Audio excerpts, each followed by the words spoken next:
Hello friends, जय जगन्नाथ। मु शुभश्री आपण मानक स्वागत करुछि मोर कुकिंग चैनल शुभश्री किचन को।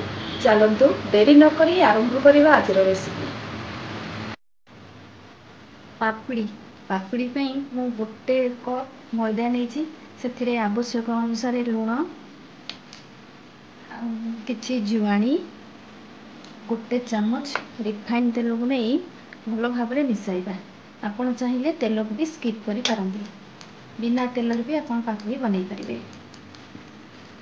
एबे किछि पानी दे भल भाव चकुटिबा।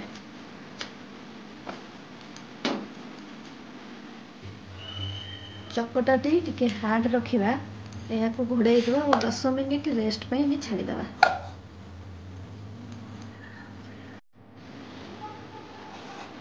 एबे यहाँ को काढ़ी ताकि भल भाव चकटिबा। यहाँ को गोल गोल करी गुड़ा करवा। बड़ बड़ साइज रो गोल गोल करवा। तापरे यहाँ को बेलिबा।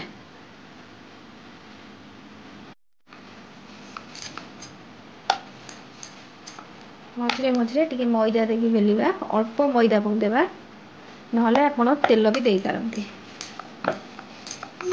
जिते पतला हो पारिबो आपण बेलिबे। एबे यहाँ को गोटे ग्लास साहाय्य गोल गोल करी सेप दबा।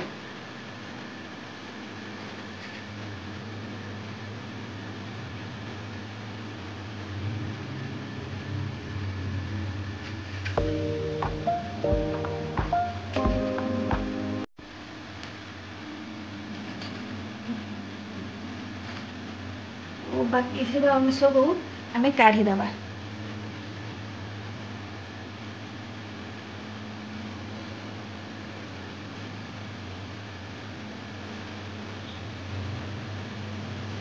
जदि आपन को यह मोटा लगे तेबे आउ टिके टिके बेली देबे।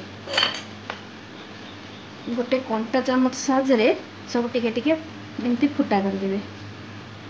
एमती करबा द्वारा जेतबे छाणीबे आ पूरी भलिया फुलिबो नाही।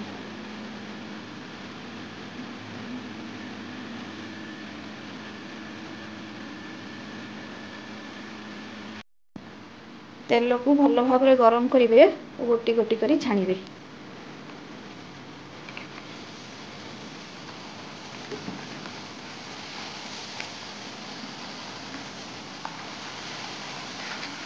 तो यह को लगातार एपट सेपट करुथिबे। गैस रो फ्लेम को लो रे रखिबे।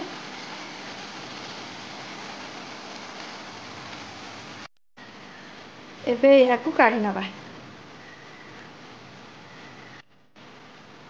पापड़ी एबे प्रस्तुत हो जाइए। केते कुड़मुड़िया होती आपण ये आवाज रू जानि पारथिबे। आशा करुछि यह आपण मानक निश्चय भल लागिबो। भल लागिले लाइक करिवे, शेयर करिवे और सब्सक्राइब करने को जम्मा भी भूलिबेनी।